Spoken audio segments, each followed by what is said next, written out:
Hey, everybody. Today we're going to be taking a look at a book that Carson and I have been rereading over the past couple weeks. This is Volume 1 of Phoenix by Osamu Tezuka. And this is a series that he worked on through basically his entire life.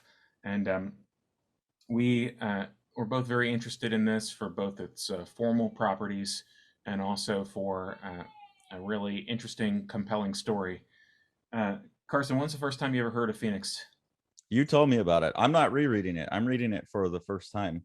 Oh, okay. When we started talking about books to do for the channel, this was one of your first, like, oh my god, we got to talk about Tezuka at some point. And you said Phoenix was the best one, and I looked around online, and it's impossible to get a physical copy like you have anymore without paying a lot of money. Right. So I just read it on a Right. like, manga scanlation site, so I could be up to speed with what it was. But yeah, because of you, a Okay. fantastic book and very formally playful. So I'm excited about that. I had first read an excerpt from, I believe it's volume 4 of this that was published in Manga, Fred Schott's overview of Japanese comics up to that point in 1984 or something like that, and it's this really really compelling 50-page excerpt from the whole series, and he described it in very interesting terms. And that excerpt was enough to whet my appetite. And when these Viz volumes finally came out in 2003, I was really excited and snatched them up. And this first volume is actually not the first Phoenix stories that Tezuka ever made. He made a few attempts at basically three different series in the 50s, and all three were done for magazines that got canceled at various points. And then in 1967, Tezuka at that point had already had a career that was, something like 25 years at that point. He was faced with competitors that were, trying very different kinds of things, and people essentially making comics for adults. And being the very competitive guy that he was, he went back to this, story of the immortal bird, and started his own magazine, Com. And this was published in Com in 1967, this first volume here. And the first volume starts with an eruption of a volcano. And the volcano is described as like a pustule. The lava convulses, writhes in agony, and tries to live. Its own blood, flesh, and pus are spewed into rendered space. And we get the introduction to these characters, and gradually realize that these characters are living in probably what is ancient Japan. And these people live in a village called Kumaso, and we see their sort of day-to-day struggles. And it starts off with a man trying to hunt the phoenix, this immortal bird, and he actually manages to shoot her and jump on her, and but the heat sets him on fire, and he's dropped into a lava pit, and almost immediately charred and killed. And we meet his wife, who's dying of an illness, which is why he was hunting her in the first place, and his brother Nagi, and his wife is Hinaku, and they are two of the main characters who follow through this entire thing. So, what was your impression of the story and the tone from the start, Carson? Well, it's a general observation about Tezuka. I don't know, the timeline of it all, but I take it as his later work, or at least when he takes on mature or serious subject matter. I'm always impressed that he's able to still balance that out with um, humorous moments, that there's a sense of levity to it, and that his drawing in general keeps things bouncy and like moving and flowing, but he can go into some really dark places as well. And having that also with, he's extremely playful. And it's not just Phoenix. I think out of all the stuff I've read, Phoenix is the most playful formally.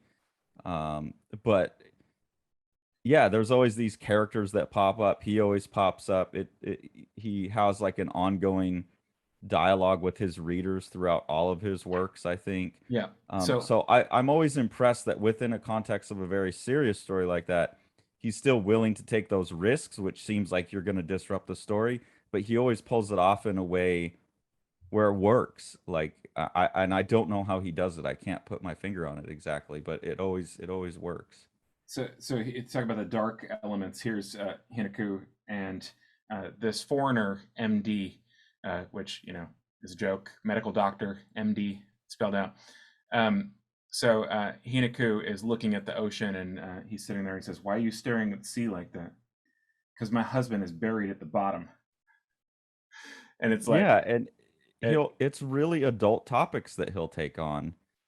But then you'll get these very, I mean, we have a bunch of pages yeah, tagged where there's these very funny moments as well, or just like pop culture references. It's amazing to me how much of an omnivore he must have been of information and what was going on around him, given how much work he did. right, Like, when the hell did this guy ever have time to encounter all of this other stuff that he was obviously looking at? It's just it's mind-boggling. right. This sequence, it takes away the humor for a minute so you can get the full effect of this. But this guy MD, who's come and basically um, to this village with all these medical knowledge, he heals the girl and ends up getting married to her months after her husband has died. And they talk about, is it true what they say about the sea fire being a light from another world? Oh, it's true, all right. You can go all the way out there and you won't find any fire anywhere. Oh, anyway, so he goes up to the top of this hill where this lookout is standing sentry, and he goes out and he lights a torch and he waves it, and you see all this quote unquote sea fire. And then the very next page, Yeah, this scene is fantastic. I mean, I can't think how elegant a transition. I mean, how you would make that better. Oh, and the abstraction of that first panel where it's just like these little dots. This whole scene has some beautiful stuff in it. Um, yeah, there's some of the way that he plays with the levels of space, but then collapsing them in the black. Hmm. I think it's And then of course you there's a page with a mountain in it. and Yeah, and his sense of animation and motion is fantastic.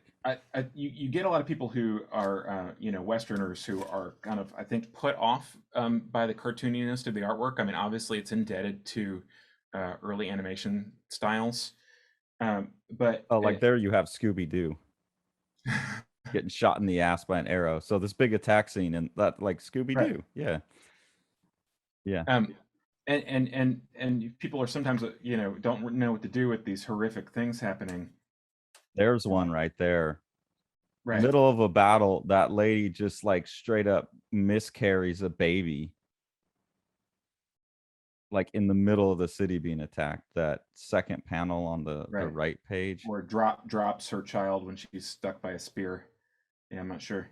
Yeah, I mean, yeah, I guess to me, just because the blood's running down the legs. Yeah, I guess she could be dropping child.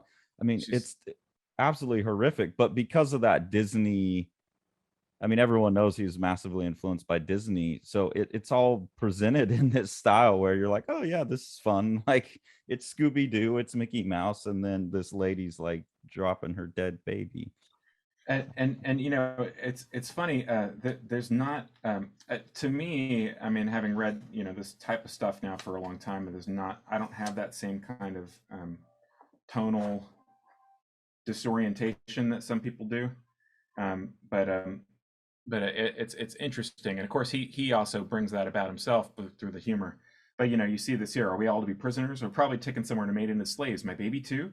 I hear the women and children may be spared. Ready, fire! And then Uh, everyone's, of course, killed. And Yeah, the tonal. So you're okay with the tonal thing? y- you Like know, it just evens out for you? it does. To me, I see him as an all around entertainer. And it's interesting. You could make an adaptation because just looking at it, we're not really conveying the overall tone of it. I mean, this is some Shakespearean level shit. I mean, Yeah. the complexity of the stories and the interweaving lives of the characters. This is some deep, deep human drama. Uh, and basically, like these early uh, sections are about people like desperately wanting to survive. I mean, horrible calamities, absolutely horrible calamities, and people living in a time in which people just died of all things at all times. I mean, this woman is dying because she got cut by a blade of grass and probably got like tetanus or something, and nobody knows how to cure her. So they've got like a cat skull on top of a bat skull or whatever, and they're trying to use that to cure her. And this other guy just comes along and is like, no, no, no, you need some mold, you know. But it's no But wonder that they're in looking the for middle of that, immortality. like Tezuka just pops up out of the lava and Right. like they throw a rock at him. So there's these kind of non sequitur moments.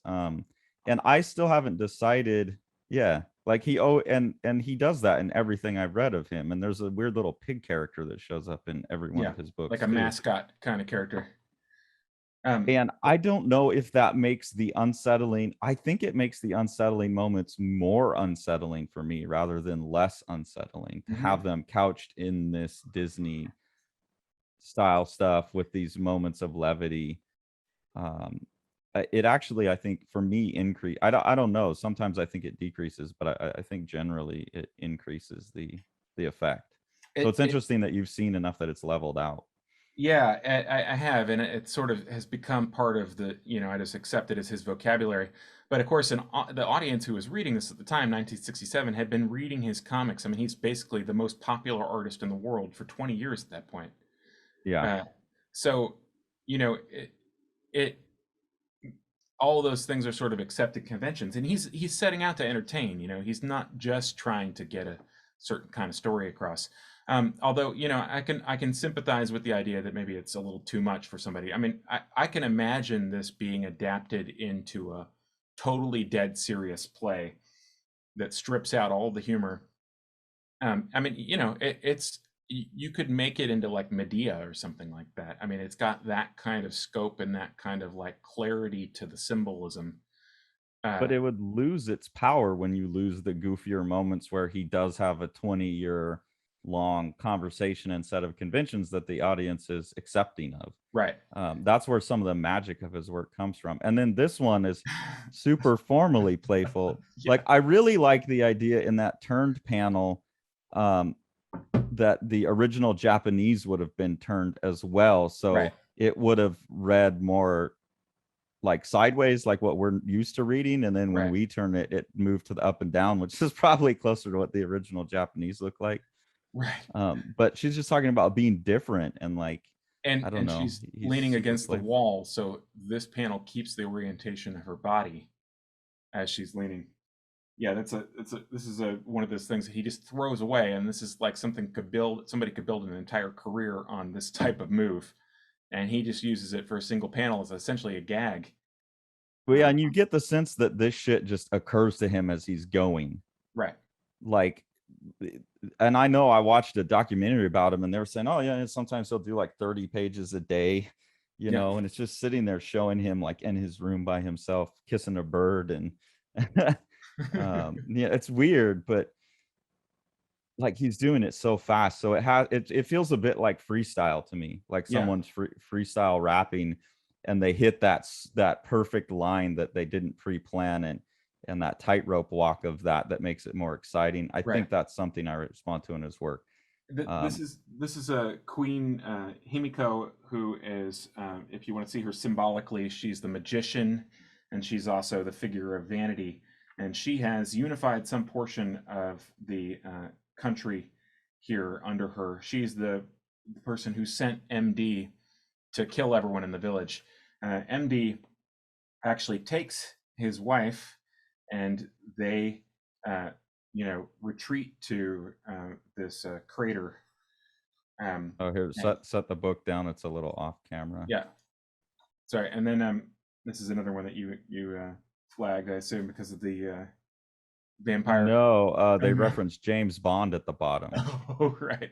So he does that too, like which is jarring, but he makes it work where it's in ancient times, but they'll reference um, James Bond, some kind of modern at that time, like, super Right. contemporary Of the Western. time. Yeah. Yeah.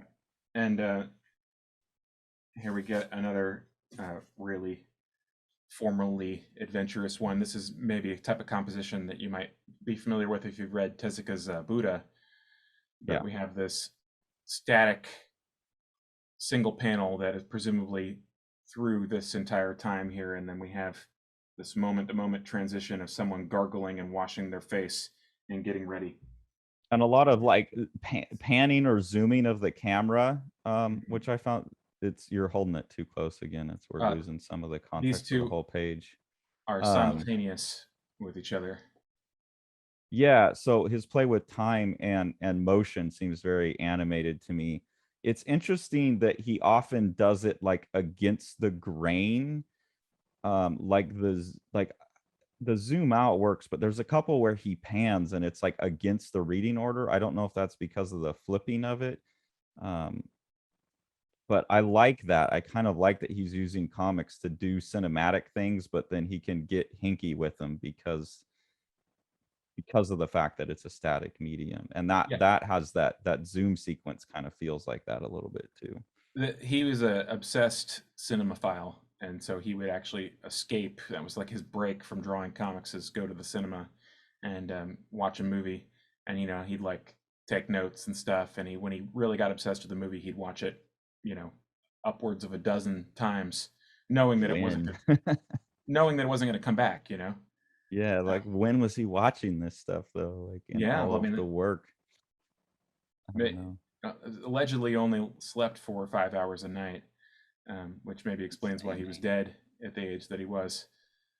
But Yeah. so this is Sarita, and this is he is at first, he's the leader of the enemy forces, and he's worshipful of Queen Himiko, but he gradually takes a father role to Nagi, the youth whose entire village was killed, and Nagi is originally obsessed with getting vengeance on Sarita, um, and Sarita has his own kind of, you know, karmic response to the horrible things that he's done.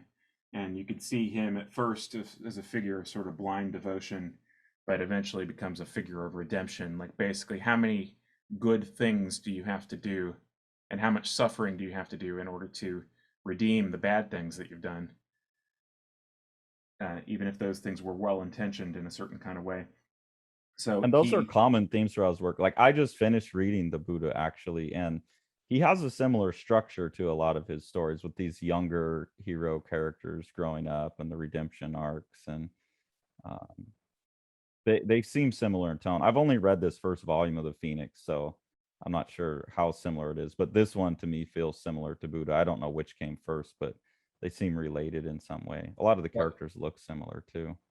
Phoenix was made over such a long period of time. He would do another volume when he had another story, so they were spaced out over a long period of time. So some of the Buddha is contemporary with some of the volumes of Phoenix, but I think that they definitely speak to each other, and the volumes of Phoenix speak to each other too. Even though supposedly, at least you'll see from the start, it's a completely different set of characters. Um, Sarita, you will see, has speaks to the larger work. Um, Okay.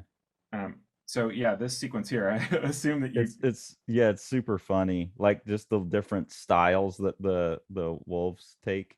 Movie star style, kabuki style. And it goes on for a couple yeah, pages. Like it the way does. he'll interrupt the story. This is where I'm saying like he's just freestyling, Disney style, Grand Prix style. He just starts going down this road and having fun and allows himself to do that. I think almost any other artist would be like, nah, I can't spend like, Right. and then it's like, okay, I better get back to the action. But then no, we're gonna have this one in a dress. And the fact that he's willing to do that, I just find so refreshing. I do think overall in the stuff that I've read by him, including Buddha, If his stories go on too long, he will take that approach with the story itself, and he usually has a hard time ending the work or knowing when to Recovering. end the work, or it ends too Yeah. soon. So I liked Phoenix that it was like, okay, limit yourself to 300 pages or whatever Yeah.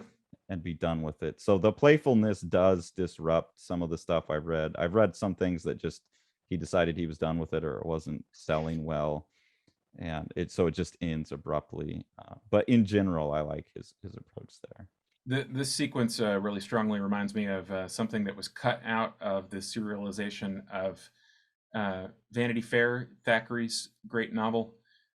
There's a 3-page sequence in Vanity Fair where Thackeray, the narrator, tells you, I could write this story in a bunch of different ways. And then he demonstrates with a few paragraphs of few different styles. And he has like a style where he's basically like writing a romance novel. And then he has one where he's writing like a crime thriller. And he took it out of the novelization because he thought it was too disruptive. But Yeah, but it's like that thing a creator needs to do, especially if you're drawing that many pages and you're sleeping 4 hours a night, and like you got right, to give yourself that. And that he built a relationship with his audience where they're accepting of it, and he can fit it into the Shakespearean story, this very right. serious story is really awesome. On that one, I really liked this is he's trying to like teach him how to learn to shoot blind, make your body your eyes. And that's another one where he like as soon as he wrote that, he was like, oh, that would make a funny image, like not like that, you fool. I mean, sharpen your senses. It's funny to me that Tezuka was kind of jeered at in North America when his first few releases came out, just a little bit, um, from a culture that revered Karl Barks, and saw the deep the deep themes in Karl Barks that wasn't able to look through and have the same generosity with this is Yeah, that's just strange. funny to me. That I one see. I like the backwards lettering. Yeah, so this is uh, Queen Himiko again, and she's a magician, like I said, and she's going into this, speaking in tongues thing where she's going to cast a spell, but actually everything that she's saying is reversed. It's Like, like Zatanna in DC Comics, like that the magic is backwards. right. But then he has to let you know at the bottom, like to reflect, like he's that pun, reflect on Himiko's words. It really, like, it's infectious. The sense of play is infectious to Yeah. me. Tommy Suko says, "For my king of girl, there's only one Tommy Suko." Just Do you know who saying Tommy nonsense Suko too. is? No, who is that? I have no idea. Oh, is it? It's not a character in the book. I'm really No, bad with character names. Thank goodness you're no. good with names. I, Here she's giving a speech, and all of a sudden it turns into "Ich bin ein Dogbacker," and then get like the little Hitler face, right. swastika, so that the characters will even like morph, like just change their face. There's So another one of those cinematic moments. yeah, this one is remarkable, and it's funny. We both tagged this. So this is Sarita and Nagi being introduced to the queen, who Sarita reveres, and of course she's actually just this horrendous person. And this is this 3-frame sequence that's just absolutely fascinating to me. It has that same thing that we were talking, as did the earlier sequence that you pointed out, where he's carrying out one moment and then breaking it into, like, it's like a polyrhythm off to the side of like, well, this lasts 10 seconds and each one of these is two. Right, The same thing we were talking about with Guido Creepaw, where it's breaking the panel up into smaller rhythmic subdivisions. There's a scene in Cerebus too where Gerhard has a pan back through a city. This is a pan forward. right. But I love stuff like that where you break a panel into more panels, kind of. And it's so sophisticated figuring out the perspective of it. Yeah, it's just such a beautiful, like, motion, time, rhythm, everything included. It's inviting you to as the spectator in there too. And you can argue that any point of view shot is like that, but this is particularly that way. Your view temporarily obscured by the characters, and then just the attitude of it too, where you can see how contemptuous he is even at this distance. Um, I don't know. There's something And then about the the contempt is blocked for a minute. Like you can right. see it and then it's blocked and then it's revealed, and Yep. it's just so sophisticated to me and so filmic. Yeah, and it puts you in the moment. You It's not a stable perspective drawing that like puts you into the window of the picture plane. He Right. zooms you in, which is so much more present. And Um, then this, I mean, this is another one of those things where I'm saying he just tosses away something that could be the basis of an entire storytelling style. yeah, Where like Nagi, showing motion. Yeah. right, Nagi is walking through the woods, and simultaneous to that, you have these people walking through the panel and bisecting his view. But then he's passed by the time we get to this part right Yeah, and it's here. really interesting because this is one of those moments where he cuts against the grain. So there's a really fascinating formal trick here going on with showing time, by breaking it like one steady flow over three broken up flows, and then having the panels on the right, broken up above and bottom as well. Right, But then also the characters, and if you flip the page it would be the same thing. The characters are going against the flow of the reading order too. right, yep, So normally when you play a trick like that you would have the marching characters following the reading order. right. They're But it disrupting. creates a sense of parallax actually as Yep, you read across it and they move against you. So right. fucking And then genius. a single motion here. I mean, I just once again this just kills me. I mean, you've got this just look, and there it is. We are Yeah, looking. like a grain. Yep. And this is our, or us as Nagi looking in, as before you could conceivably be his viewpoint as well. Anyway, I just And on the right there, like the way that whole right like column is its own set of 5 moments that include the set of moments from the previous right. panel. It's so, yeah, it's so fascinating. Yeah, and the total throwaway. I mean, he does stuff like he breaks panels a lot. That's a convention of his, but Yeah. Interestingly, that's a thing that he actually mocked people for doing, lightly in this comic that he made in the '50s called Manga Classroom. Um, when that he's was a done it in, sorry, go right, ahead. that was a convention of gag comics at the time that he lightly mocked, basically saying like draw interesting things, and then you won't have to have people doing breaking panels and stuff like that. But then of course he just takes it to the extreme, and here we'll see that fairly soon. He's done it in every book that I've read. Right, Every book of his that I have has someone smashing into a panel border. right, Uh, and then here it's like, okay, not just film but theater, and I don't think I've right, ever seen something so theatrical in a comic before.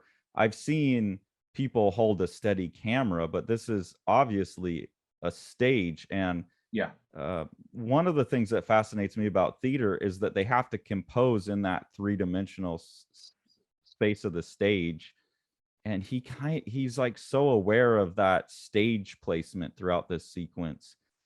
It's fascinating. It does not look filmic. Most comics that do this just look like a filmic thing where it's a stable camera. This looks theatrical. Yeah, it's right. amazing. Well, and talking about theatrical, I mean the simplicity of the figures really enables him to do this kind of theatrical motion that you have no doubt, once again, what the state of this person is in. It's the same with this woman who's trying to hold her back.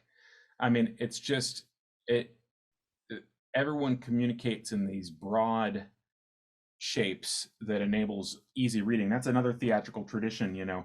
Stage acting is very different from film acting, because in film acting you have a camera that's directly in front of you that can view you in the same way that a person can in person. On the stage, from someone might be viewing you from 100 yards away, and so your acting has to communicate and convey even within that limitation. And so that's another way that this is a very staged. Yeah, you over exaggerate the pose, like the one of her leaning back with her arm in front of her face, the second to last one on the right page. Right. It feels like something someone in a theater would do. And then there's the one up top where off with their heads. Yeah. Like, so that wouldn't happen in theater, but he's able to couch it because it's in a comic. He's able to couch it in a theatrical sequence. He's Yeah. just so good at mixing the visual vocabulary of different mediums. No, there's no doubt about it. He's a comics genius, and I don't know how many pages he had to draw before he got that way. But I mean, everything I've seen, I don't know. I mean, he probably drew his whole damn life all day, every day. And then the Yeah, lighting there of her knocking the prop over and the light coming down on her, right. isolating her. Yeah, talk about theatrical. I mean, we literally have a spotlight and, dimming the lights and then bringing her complete blackout around her And she's in looking this for the font. phoenix because she's getting old, right? So she She's right there, she's saying my yeah, face looked like a flower, but now I'm getting wrinkles. So she she's wants to get the phoenix as a eternal youth. yeah, she's not only getting old, she's actually dying. We find out later, of probably like breast cancer or something. But she's hiding that from everybody, uh, which of course is making it worse. Every single one of the characters, you talk about theatrical tradition, every one of the characters had this is a tragedy in a classic sense because all of the characters have the seeds of their own destruction inside of their innate personalities. In other words, she could conceivably have lived longer if, no spoiler alert, she's going to die by the end of the volume. Uh, she could conceivably have lived longer. Spoiler alert, everybody's going to be dead by the end of the volume. Um, uh, if she had told people about her medical condition, but because her entire rulership is based upon fear, she's unable to show weakness even to her servants. Mm. And so she doesn't get treatment for this thing that probably somebody would be able to do some kind of treatment to her. I mean, they conceivably could have cut off her breast or something like that. Um, but her vanity prevents that. You see a few nods at Ninja Comics that would have been contemporaneous to this. They let a rat go across their wire, you know, that And enables. again, I mean, just impeccable composition. Yeah, unbelievable, absolutely unbelievable. There's not even anything particularly tricky going on there, but it No, feels like there's some awesome trick being played nonetheless. he pushes it against the page movement to slow down this sequence. I think. Yeah, yeah. Um, I mean, There's like just some subtle thing going on there that I can't put my. Well, then there's also a cool thing. The fourth row down, I guess.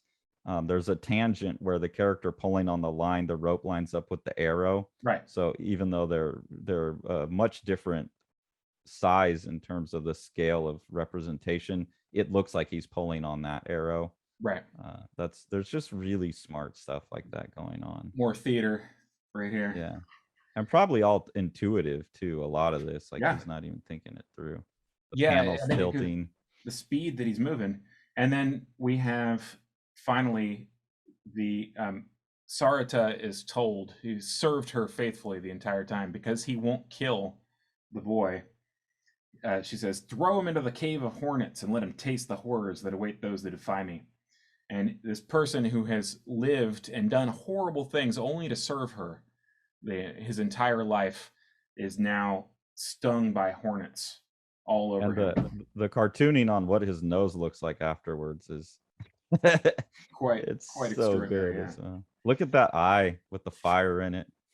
That's another yeah. one of those filmic zooms.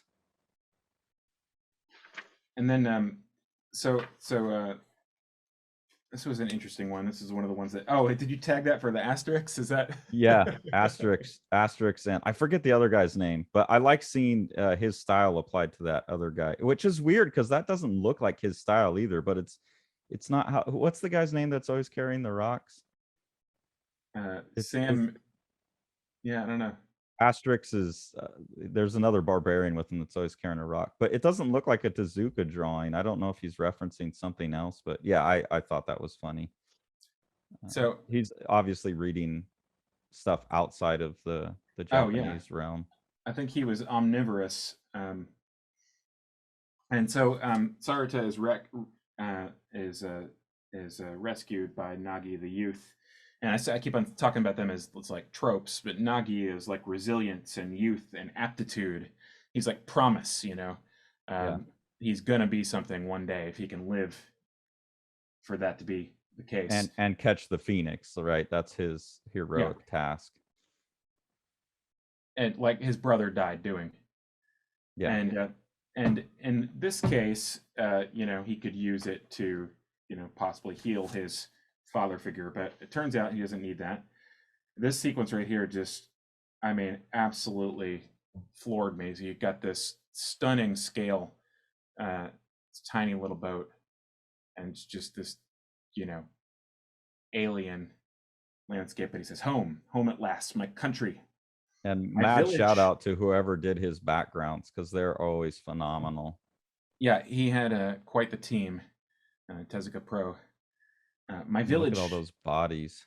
and he runs in, and it's just what he's seeing, whether it's literal or not, is everybody that he knew being dead, and the lumps of the soil as he's walking over it is like reminiscent of this image. We used to Yeah. live right here. He lets a moment like that just sit. Yeah, it's terrifying. But it's just so palatable, but even more, I don't know. It's like, is it more palatable or is it more horrifying because of the Disney? Like, if you saw a Disney movie like this, you would Yeah, walk out absolutely just shattered yeah, because it would be like, what in the fuck because you just have happened to me? such a high relation to the characters. So There's that here's nose.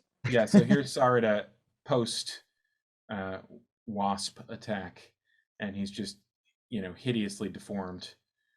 Um, but he washes Okay, him, that takes care of him. that right there is one of the most fascinating tricks.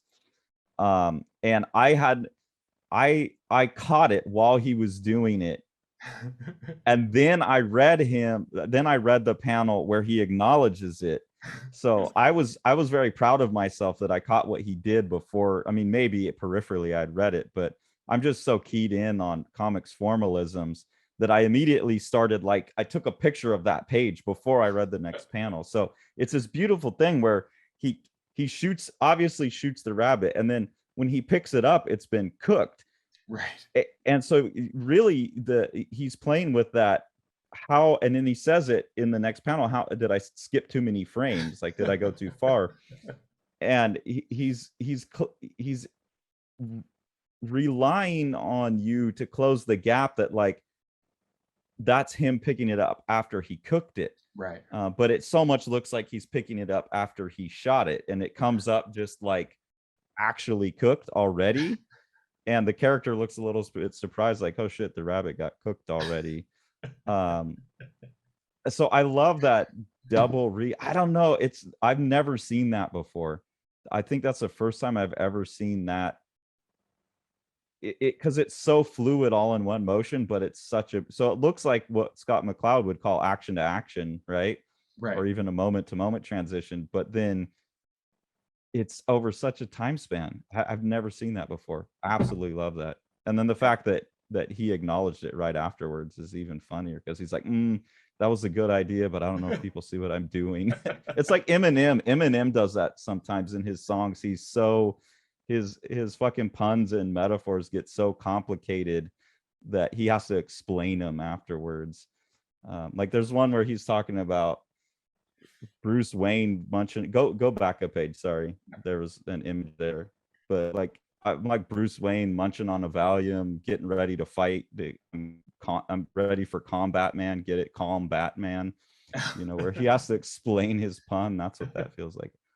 That scene with the mountain, uh, on the, near the bottom on the right page, and the boats. That's a beautiful drawing of all the boats. But I love the mountain fading into the black with just the smoke popping it out and all of the stars.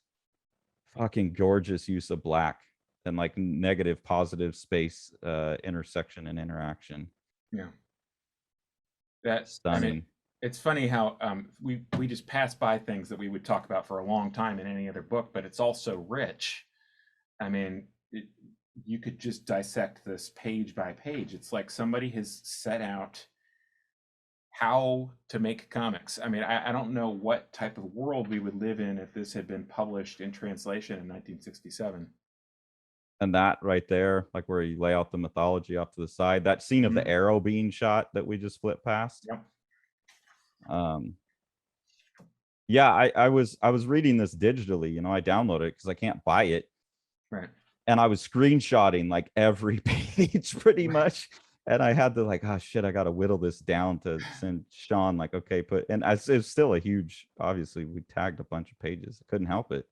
Yeah, and it's stunning. So Nagi is chasing the Phoenix, and the Phoenix telepathically talks to him. And this is not the only time in the book that this will happen, but it's the first one. And she tells him, he says, "You devil bird, so you know my arrow will find its mark, huh?" And she says, "Of course, I know, but you cannot succeed. I am And look at immortal." him climbing the mountain. So that's another one where he's doing a zoom and a like kind of rotation as he goes. Right. Fascinating camera work, like around and then back. It's so good. And she says basically, he says, like, why do we have to die? Like, it's not fair that you should live forever. Why can't we be immortal like you? And she chastises him and says, look, the insects are alive too, but only for 6 months. The mayfly's life is even shorter. Once it matures, it lives 3 days, and it doesn't complain. And of course, this is the motif that is developed throughout this volume, um, that the human struggle seems important from the perspective of the humans, but from the perspective of the insects, it's basically the exact same thing. Um, And and and humans are, did you tag that page too? yeah, That's one I wanted to talk about because I love, like, you got the left side of the page. I love those first three panels on the right. right, In the life bestowed them by nature, insects grow, eat, mate, lay eggs, and die satisfied. Men live longer than insects, dogs, cats, and monkeys. If they realize the joy of living in the life they have, isn't that happiness? So they're trying to achieve eternal life, and she's saying, man, like compared to a fly, right. like you guys live forever. Like relativize your understanding of life. And that, to me, I'm glad that you tagged it too. That's the centerpiece of the book right there, It conceptually, is. to me. And it's interesting to me. He makes this motif visually explicit many, many times, and then saves the thematic explicitness of it for the very end sequence. Specifically, the patterns of the men conflicting with each other and killing each other from such a remove that you can't see them as individuals. Um, you get a little hint at it here with the ants, but that comes out explicitly towards the end. But he saves that as a sort of explicit thing to the very end, even though the Phoenix is telling us that here. We're not encouraged to see their conflicts the same way, except for visually, um, until later. Let's see, where are we here? And then this scale shift here, she just leaves him. Ugh. Just, yeah. And when he pulls back like that, man, it always slaps you. So good. Something that comics can do just based on your drawing ability and your time, versus something that would take in a film, you know, hundreds of thousands of dollars. And even Um, though you could just cut to that scene, there's something about the page flip that takes your breath away a little bit yeah, more than just a scene transition in a movie, in my mind. yeah. You Well, turn the page and you go, oof. Like, yeah. I That don't do that in films. here's the mascot character you were talking about Yeah, before. what is that? Like, it shows up in all of his work. Was that in some other work originally, or has that always just been like a non sequitur character? I'm pretty sure it's just a non sequitur, but I'm sure that I'm wrong, and someone will correct me. But also, like, just the whole set of panels surrounding that Yeah. is so cool. So All those like samurai zooms.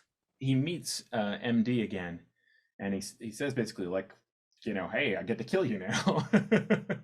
Fantastic. And he says, well, not everybody in your village is dead. Your sister's still alive. He's like, you Yeah, lie. He's like, no, she's even had children. What? this Mine. scene's awesome. Yeah. And then Uh, walking in, right? That's the next scene, is they yep. walk, he's like, no, come with me. Yeah, and they walk in, so another one of those zooms, and then that pan down while you're zooming in. Yeah. Oh, I mean, just unbelievable. Unbelievable. This push in on her. and she pushes in, and she's happy to see him, and he runs towards her, and say what you will about the style, this super sophisticated, this thick contour with the mid-tone hatching.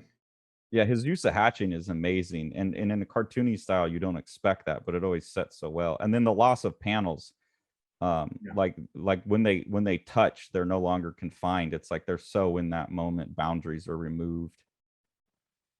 It's just every choice is so keyed perfect. And then this sequence here, see, he does that all the time. He can't yeah. talk shit to anyone because he does that all the time. Um, but he finds out that they're married, right? Right, That his sister is married to this man that he hates. And I love that, again, formal trick of putting him in the middle. And so he's caught in the fight between the two sides. Um, and then at the end of it, it like he breaks all the panels and unifies the division right. between the sides And she has said, "I'm going to remake our village by having as many children as I possibly can." with this man that you hate. Right. Yeah. He goes back and hits, and then the scale shift in, like, he maintains his smaller size, but hits the guy in the head. Right. None of that should make any sense, but it makes perfect sense. And Yeah. him pushing through the panel, like as he's getting more distressed. Yeah. The logic of a comics page is not inherent, right? Has the power that we believe it has when we're reading. So he just goes ahead and takes it about eight degrees further. Yeah. I mean, every little thing. And And it ramps up the emotional intensity so much. right. And she says, "Well, not only am I going to have hundreds of children, I've already had five." He's freaking the fuck out. Right. And then what's is that? They all like they're twins or something, right? What is that Quintuplets. at the Yeah. yeah, at the bottom? I like that too, where they're all Oh, like marching out in step. and we ain't the Osmonds. Yeah. As Yeah. they say Osmonds? Yeah. So they're referencing again Western pop culture, the Right. Osmond. Yeah, Donny Osmond. Although I don't know what I'd be curious to know what that was literally in Japanese, if that's a literal Osmond reference or some type of analog. I was curious about that with the James Bond too. Did he reference like the Golgo 13 or whatever that is? And then they said, well, Western audiences wouldn't know, so we'll just say James Bond. Yeah, I'm not sure. I would think that one is more likely to be literally James Bond, given the time period, 67, and giving his interest in movies. Yeah, I Um, just wonder how much of that is a translator, because that's an interesting question about translator. How truthful are you to the original translation, or do you make those kind of concessions for, well, he's making a pop culture spy right. reference, so Yeah. oh, that's so good. There's your ants. Yeah. This is exactly, the more you have of these, and the more he throws in those insect references, the more you're building towards that. This is another thing that's quite rightly regarded highly as a Sam Peckinpah movie that starts with these guys talking about a scorpion being overwhelmed by ants, Mm. and then these guys end up having a standoff against countless forces. I think it's a similar kind of thing. We're building a visual metaphor that will then be spoken about literally at a later date. Uh, this whole sequence is once again quite amazing and quite unbelievable. So this is the introduction to Bowman. He doesn't have a name; he's just an occupation, and he seems at first selfish, but you learn that he's basically principled in some type of way that you don't have access to at first. And it turns out by the end that he is what he thinks is the last survivor of another village that's been wiped out by this queen and her army, or sorry, by the opposing forces of the queen, who we'll meet later. And they've Um, sent him to go get the Phoenix because he's such an expert marksman, right? the queen is sent him to get the Phoenix, and the reason Yeah. he's cooperating is not just to test his skill, but also because she's in opposition to this other force, Yeah. that we'll meet later.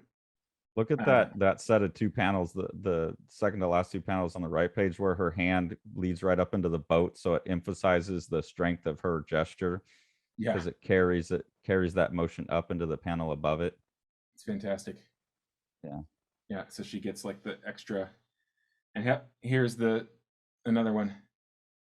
So Yeah. Sarita, who has learned from this experience and has learned from presumably part of his pain, has an ant on his finger, and he's And just then lets looking it go. and Yeah. lets it go. So this is the motif that carries through. And he meets the bowman, and the bowman is interested in, you know, basically challenging him. And he's like, well, make a bow for yourself. I'll wait. These guys who are following me are going to kill you, but they won't be here for an hour. And they have a conflict. Any last words? Yes. If you catch the phoenix, I want you to give it to someone other than Her Majesty. And who might that be? A boy called Nagi. And he identifies the boy as his son, which of course is. That's a cool thing there too. That stacking of panels down. I've seen that in some other books that I've been looking at recently in the middle there, where you can progressively shrink the panels but Mhm. still have the left, right. You know, Right. you don't get any confusion in the reading order, but you can stack the tall. I love that. It's something I've seen in a couple other books that I've And meant it's to point out but haven't. just as an overall composition is just visually absolutely beautiful. And notice how the center of the spiral here is this sun. Yeah, anyway, he's got these long time panels that you read and then keep in mind as you move to the next sequence, and then you got this, and then you've got this long time panel happening the same time as this Is is. that a golden rectangle there that he's working in? Yeah, I'm not sure. With that spiral out like that? Yeah. I don't know. It looks kind of like it spiraling out Well, in the sense from. that they're built to proportions to each other, sure. I don't know if it's actually 1.33 or Mm. whatever, but and so you're not his son? No, we're not even related. Who said we were? Sarita, perhaps we'll meet again, or we'll meet again, perhaps in hell. Heed my words, even you two are no match for 500 soldiers. And he runs away, having been wounded by Nagi. I mean, it He just, comes back later though. Yeah, he's yeah, still he, there. oh, he certainly does. Everybody comes back later. That's the other thing about this is just quite extraordinary. I talk about it as Oh, like a tragedy. and this scene is intense too. No, no, like she loses the babies and he says, "It's too late. You'll have more later." Right, Like, holy shit. Like, yeah, it's just kids. You can make more. right. You know, in this moment, no big deal. It's better to save yourself. Brutal. But she's, her and her brother are literally the last people left of their village, of their kind, and that this sort of primal urge to continue yourself in one form or another, I would argue, is the heart of the series. Yeah. And I'll admit I don't get that. Yeah, well, I have no instinct to, like, once I'm gone, who cares? So but stories like this are a little weird. I know everyone else in the world feels that, but I'm always like, I don't know, man. If we all just decided to quit making babies, we could just party out for the next like 85 years until the last human dies, and then yeah, it would be cool. Like we wouldn't have to worry about resources. Uh, so they have this rock slide that traps them inside with these other animals. and his animals are so Disney. Yeah, That's where you really see the Disney. and then we Fucking have it, Bambi. all of them totally trapped in. We've been buried alive. Our children and even these beasts are all buried alive. The And then children all that they that. didn't drop off the cliff Yeah, accidentally. that they didn't just let go. Right. And then all And the explosions outside. So good. this unbelievable sequence of them buried alive. Uh, and MD is a transformed man. He feels nothing but the desire to survive. I thought this is just like statuesque. This And really, that really cool. hand. Yeah, So weird to have that cartoon hand with all of that realistic cross hatching, but it works so well. and he's instructing her not to cry. Each tear you cry wastes precious water. If you're going to cry, save your strength to make milk for the babies. But I like that he's like forcing her head. He's Yeah, like forcing her to take a drink and then smacking the shit out of her too. Like that's such a weird panel there where he's like your instinct would be to drink. You don't need someone to like choke you and make you drink the water coming in. I think that her grief is so much that you see this later, but her grief is so much that she doesn't want to live anymore, but he Yeah, does. it's a weird thing for like to choke someone to make them drink. And that's the intensity, Right. that like just brutal intensity. But then you have the little pig character show up and Right. Scooby Doo and James Bond. Like, So imagine if Shakespeare had, I don't know, maybe he did, maybe. he does, you know. There's so many dick jokes in Hamlet. I guess I should watch more Shakespeare. I don't think anyone should ever read Shakespeare. They're No, written as plays, not things to be read. Anyways, off topic. if you watch a production of Hamlet, I mean, you know, Hamlet can be truly funny in parts, you know, but Yeah. yeah, I think that the you can make an argument for it. I mean, you can make an argument for that he's ramped it up higher, Yeah. that conflict up higher, but he's an entertainer, you know, and I really do.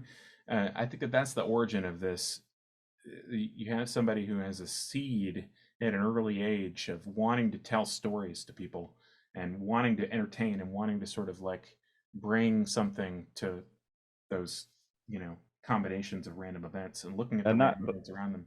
that's maybe my biggest problem with Tezuka is I think sometimes the entertainer, like there's certain stories where it's just entertaining, and there's other stories where I feel like he's really getting to something deep, this being one of them. This one was pretty good. Some of the Buddha stuff and that record of the Glass Castle one that I did the one man Right. review on, he's touching on something really deep, and then the entertainer gets in the way Mm. sometimes. That's my biggest criticism of him. But it's the entertainer part is so sophisticated that it's always a joy no matter what. Like Yeah, that's my general consensus. Like he's so good at it that it's hard to begrudge him it. Um, yeah. I was thinking about this in relationship to busking. You know, my wife and I used to be buskers for a couple years, and Mm. there was a guy that we knew at the market down at Pike Place Market who I had seen him when I first moved to Seattle, and then 6 years later, he was still there at the market when we started busking down there, and I recognized him. And this guy is a very nice guy. He could play guitar and sing very well. He wrote his own songs. And at some point, he realized that the funny songs got a reaction from people. And at another point, he realized that the shorter that they were, the quicker people would give him money. And at another point, he realized that he could hula hoop while he was singing them. And then at another point, he realized he could hula hoop with multiple hula hoops while he was singing them. And then at some point, he realized he could balance his guitar on his chin while he was hula hooping with multiple hula hoops while he was singing them. And everything else became like subsumed by the entertainer, you know. Yeah. I don't think that that's quite, you know, but it's hard to begrudge him because nobody else can do that. You know what I No, mean? and he balances it pretty well. But when I do have a falling out with my experience of reading Tezuka, it is when the entertainer takes over Right. from the guy who's trying to say something. Speaking of hilarious songs, we should promote at some point that you have a new album out with some quite hilarious songs. So we'll Thanks. put a link to that. Sean has a new album out. Sean is also a musician and some very funny songs. Anyways, back to the So, so this sequence here, I just love that over half the animals have died. They dig and they die, and the living eat the dead to go on digging. uh, I mean, this is just like the distillation of the, you know, lust for life. I just love it. So they get the hole out, and they find their escape is in a bigger hole. He's yeah. And escaped into a bigger hole. another one of those like gut smack sequences, like when you flip that page to that, Yeah, and it looks so like but also like fuck at right. the same time. And then there's another one of those pans. That one's the one that moves against the grain, and I don't know if you flip it, if that changes, or if the orders of the panel are flipped. But it like if that happened in film where you were panning to the right like that, I don't know, it feels like it works in comics, but it's like the reverse of how it actually work if you did it in a movie. Yeah, you wrap around so that you can see his view for this, and then be sort of more along aligned with him, I think. But then he discovers that he's not. He has a chance because on the ground is growing plants, and then this is the broad thank you. This is a sun salutation. Um, you know, he realizes, holy moly, we can actually live. Not only that, this is where the phoenix lives. Can eat grass. Yep. And then the That bowman grass. is waiting outside. Um, so these guys are going to live inside of their bigger hole, and they're going to eat grass. And Oh, and meanwhile, this sequence is cool too. yeah, Yeah. no contour, no black. Well, tiny bit of contour here. All hatching, like 45-degree and tighter angled And hatching. yeah, for the like sense of the lighting in the sun. Yep. But then he flips the page and all of a sudden goes into harsh silhouette. And that transition is really intense to me. Do you think that the sun has just passed over, a certain portion, or that, or you think that this is like a more, it's not a, well, you think it's a lighting effect or a storytelling effect here? I'm not sure. It's been maybe a month since I read this, Okay. so I don't remember what's going on. But if you look at the Nagi character, you're seeing him from the other side there, Right. which means that that should be super illuminated. But it also makes sense that the sun's not in your face anymore. Right. So I think it's just it doesn't make sense in terms of lighting, but I really love the emotional impact of it. I don't know. I just remember that transition between the two things really made me feel something in an intense way. Yeah. Uh, so this is the uh, ruler that is eventually going to displace Queen Himiko, and he is even harsher and more horrific than she is. But he has a slave who they is intensely ugly, and they jokingly force her to marry Sarita, and it turns out that she has been making herself ugly, and in private, you go through and find out that she's actually an attractive lady in the Disney vein. More theater here. Yeah, really good theater. I love those lights and the dark, and then that sea of faces. Holy hell. Yeah, That and yeah, more of the theater. So good. I love that. I love when he does the theatrical stuff. her being mocked by her brother who wants to take the country in a different direction, but she can't And let I can go. see him in his Control. studio, like that video I've seen of him. He does a little bit of acting while he's trying to figure something out. I Yeah, can like see him in his chair going through those poses. I mean, probably not, but yeah. it I has mean, that sense of someone who's embodied the emotions. and so the bowman actually does manage to kill the phoenix and brings her body to the queen, but alas, it is too late. Die right before you get to it. I also really love this scale right here. The one guy on the No, it's parapet. fantastic. And all the little boats. Mm-hmm. Yeah. And a great composition. The one spear sticking up to wait it all out, Yep. balance it. And this is now the Himiko's forces being invaded by the other invaders, which have with them Nagi and Sarita. And so we get a battle sequence. And once again, this is reminiscent of a filmic source. There are several different movies by, I'm not going to remember his name now. Blanking on the name because I'm in the wrong mental mode. Um, The Italian no, no, cowboy director. This looks like the opening to that one cowboy movie where the flies landing on the guy's head. right. No, I was thinking about Kurosawa and Seven Samurai, which is, of course, the basis Okay. of the movie I was referencing earlier, There's the some of that 1907. Sergio Leone. That's his name, right? Right. Sergio Leone. Yep. How's that? Go back to that page prior. That's that ant thing you're talking about. Yep. But within that, like every face behind the wall there is such a personality too. So Right. to be able to balance when we talked about Berserk, you talked about the loss of identity into the fluid dynamics. Right. That really gets that in between point of they're becoming one of the mass, but they still maintain their, like that.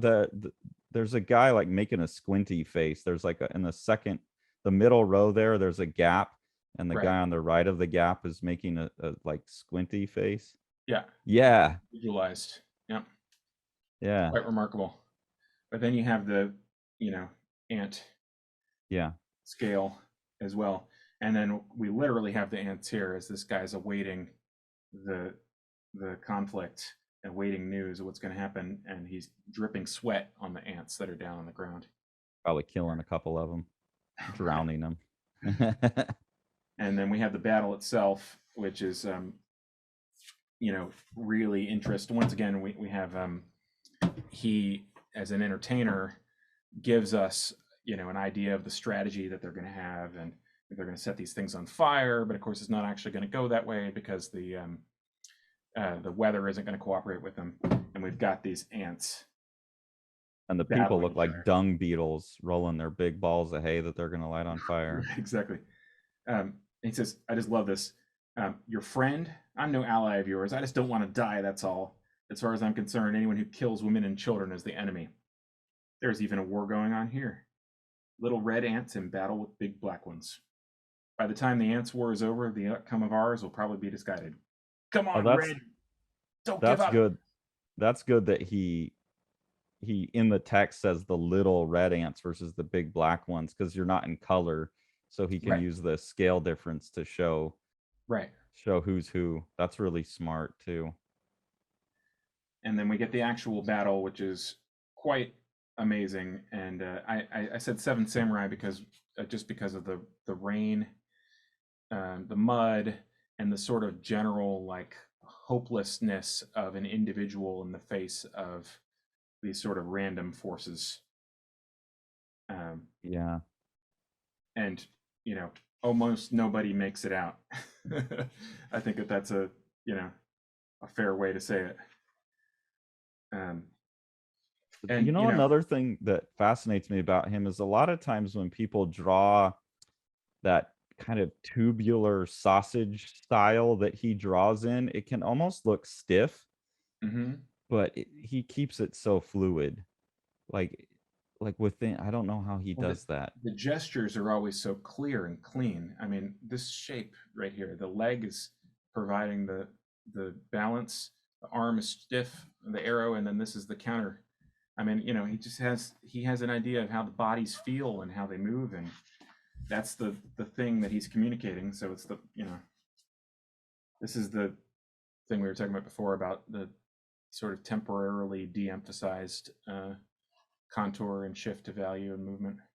Yeah, and then right to the silhouette with the swish in the next panel. Get off your horse It's and like fight notes, like a it's man. beats, it's emphasis.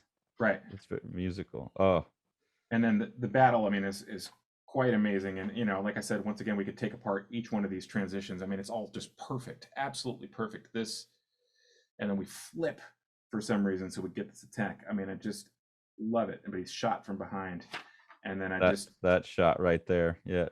I had to I had to show it. I mean, it just, And then the fall. Boom. and that's it. You know. Yeah. But But like but that he stood for, like that panel where he's standing persists, like in right, my, when I'm looking at it, the size of it and the fact that it's broken into two moments on the side, like he stood there for a while, yeah, like defiantly. yeah. It's there's time baked into it, which is really impressive. the the Bowman, we realize, is the reason that he had been in that conflict in the first place. Is his village had been wiped out by this other guy, and so he was aiding basically his enemy's enemy. To get rid on the guy that falls get revenge on the guy that falls over there. No, to get No, revenge on the other this king. guy. Okay. Yeah. Yeah, who was um, displacing him. So anyway, um, the yeah, I don't know. You could argue that like something about a comic book is inherently perfect for a story about immortality or death because all of it's there at the same time, Like here he's dead or almost dead, but you can go back and see him living in an earlier sequence. Yeah. It's funny that artists, I agree with that, and I think it's more has to do with the page stays stable, that multiple images exist together on a page.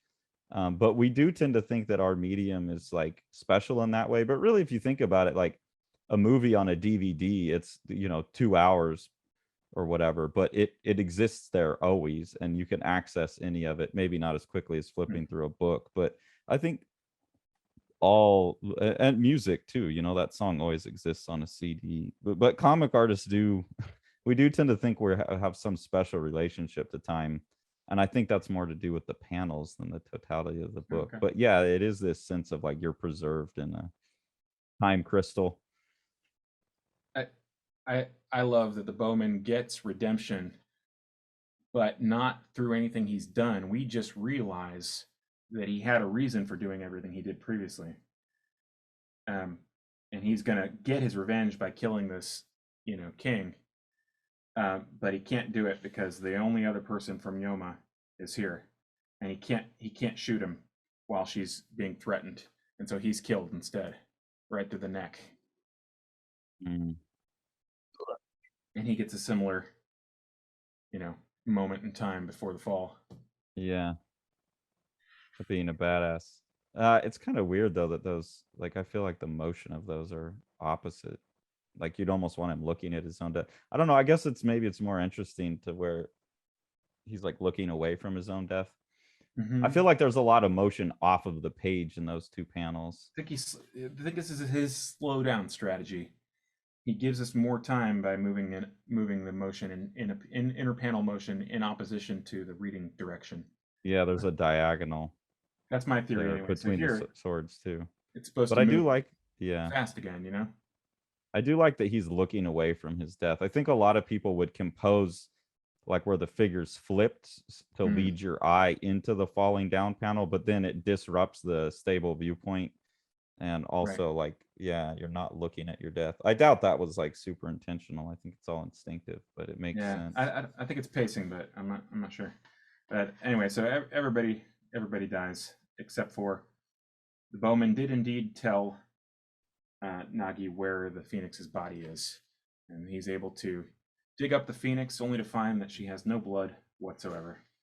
I'm very playful with panel borders and tilting panels and stuff too. I mean, we haven't Yeah. acknowledged that, but yeah, a lot of that kind of stuff that I really like. That's consistent throughout all of his work. Hmm. And the tree burns down.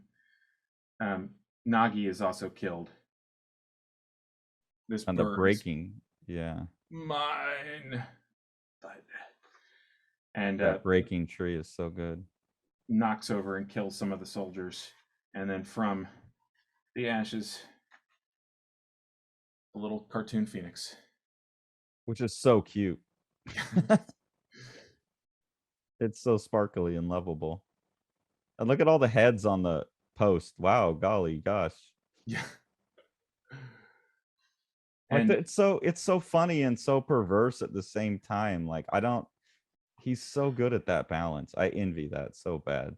so so everybody that we know as main characters so far that we think anyway is dead, except for the worst person in the entire story, who we find out is going to be the unifier of Japan. The king. He's just wiped out everybody in his path, including the other horrible person. We see the aftermath of the battle.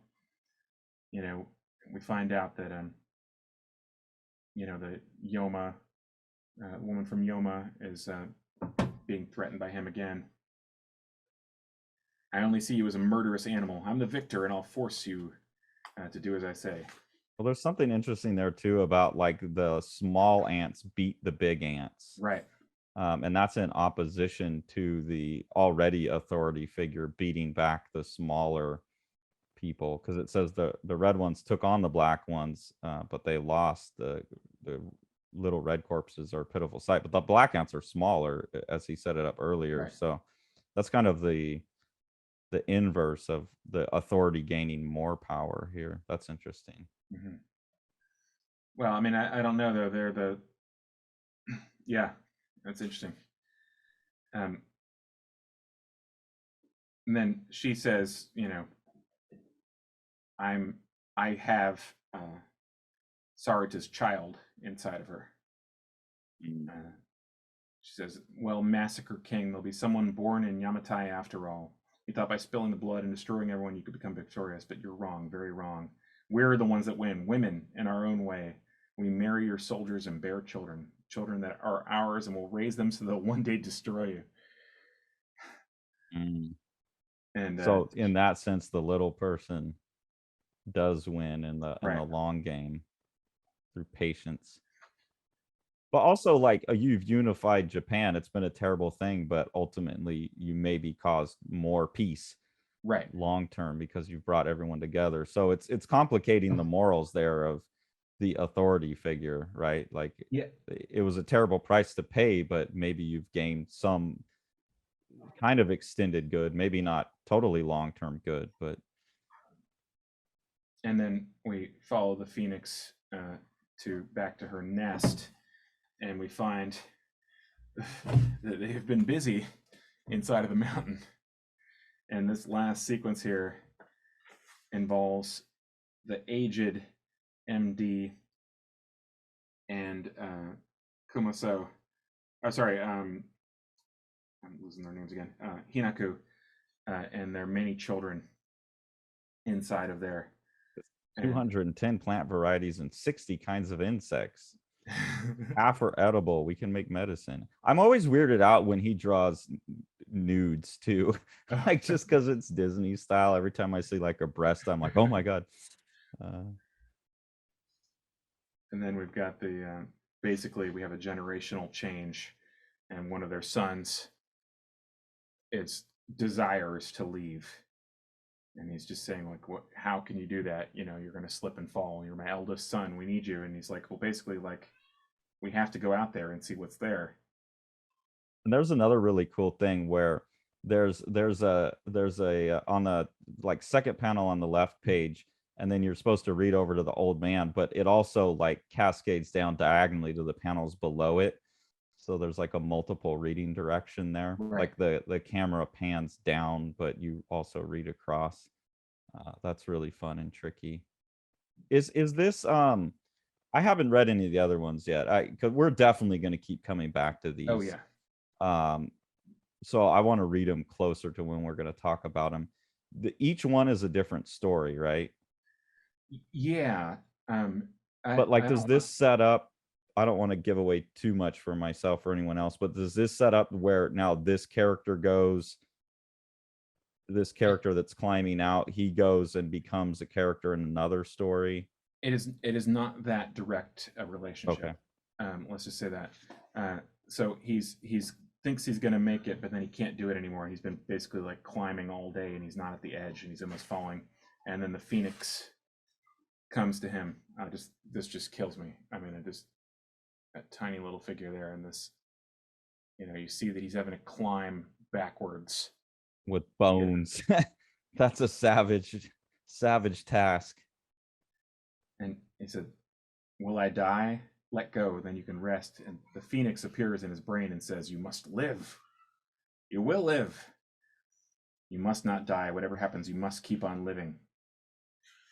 Why do I have to? Yeah, because you have the right to. Yeah. That's something I grapple with. Like we take life as a blessing always, and sometimes I wonder, like, you know, there's days where you feel like, why do I have to do this? Like, Right, it's kind of work. I mean, as good and awesome as my life has been, so that, I mean, any moment like that in a book is always that's a topic I'm fascinated in, the struggle against that. And I mean, obviously with like the Buddha, I don't know if he was a Buddhist, but he spent 8 volumes on Buddha. right, He obviously thematically dealt with this idea of like life as suffering, you know, that you right, would get in a Buddhist thing. And going back to that page in the middle about like, look at this as a blessing. You've right. got the ants and everything struggling to live. And then we have the end of the struggle, the world. Yeah, the world opens up. He's But outside. then, like, is that not just okay? So look at that, like, oh, the world's opened up, but yeah, I'll come back with the wife. But it's the same as that escape. They've escaped out and then they make it into that oh moment where it's the little guy at the bottom of the cave thinking, oh shit, like this is the same image. You got out of the cave and you're Yeah, just in a bigger, he's in the bigger cave. yeah, like there's this sense of never escaping too, even though he's setting it up as this oh moment, like the skies open up and I'm gonna come back with a wife and children. It's like that's also something that binds you. There's never truly escape. And I don't know if he intended that. I'm assuming so, but Yeah, it's a bit bleak as the same time being hopeful. And I think that's the perfectly right mix because that is the sense of I don't know. That's the sense of what life is. It's this thing that you're bound to, that you struggle through, but it's also this big blessing. yeah. I think that the the sense of there never truly being an escape is also embedded in these characters' actions. Everything that they do, you know, spins out of their prior actions, except for the face of the sort of chaotic and, you know, disruptive world around him. It's an interesting like tension between the sort of karmic principle of uh, having to pay back the misdeeds that you've done, and the sort of earthy uh, random principle of everything is out to get you and eat you, and you Yeah. have to do what you can to survive. Um, it's an interesting, you know, tension that he rides really successfully in here. And you know, let me just switch the camera view for a second. Would you switch us back so we can see both of us at the same time? Yeah. Uh, I think that this is a, you know, a really quite sophisticated book from a storytelling perspective, and also sort of from a thematic perspective. And I think that, um, you know, th- there's a lot of sort of rich discussions to be had. Um, well, I'm in the dark now, so I Yeah, guess we lost you. I live in a Uh, cave. Uh, Come on, Sean, get that ah moment into the bigger cave. Yeah, I agree. And I think part of that's due to the constraints of it. Like I did just finish reading all the Buddha ones because I knew we were going to talk about Phoenix and that there's 12 of those. So I figured we probably wouldn't get to Buddha anytime soon if we ever do.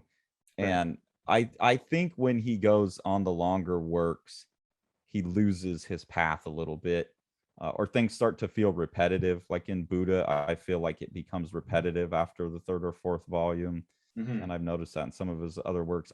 I don't know if Phoenix will get that way, but I think that more self-contained story really puts him at his peak and helps him stay focused, and that his playful nature and his nature as an entertainer doesn't get away from him in the same way in Phoenix. And I can see why that mixed with the formalisms, which are more unchained in this book than his other stuff that I've read, at least, um, make this the one that when you hear people who are into manga talk about what got them into it or what made them take it serious, it's almost always Phoenix. And a lot of the manga caught too. I read Phoenix and then it was like, oh, so I get it. And it's an absolute tragedy to me that it's not in print currently. Well, and not only is it not in print in the United States, the volumes that they did put out are woefully inadequate visually.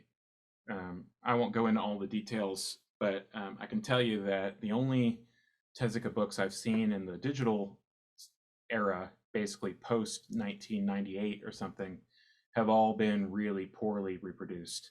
And it seems to me that maybe the negatives were scanned in an inadequate way and have not been like scaled adequately. But there's all types of Mm. reproduction issues with it. And basically, you know, the guy was a genius. He deserves better than that. I'm hoping that when um, if there is eventually another release of it, you know, it'd be great if there's like a box set or something of all the Phoenix volumes. It's That necessary. It's too important of a work to cost like $160 for one volume and be reproduced shit. Yeah. right. That I really hope that somebody at Viz will insist on going back to either the physical negatives if they exist, or scanning a print edition prior to the digital age, because the tone is just the whole thing is visually inadequate. they'd be much better off starting over in terms of their digital assets with the Well, books. and my understanding is Tezuka Pro that all of those originals are there.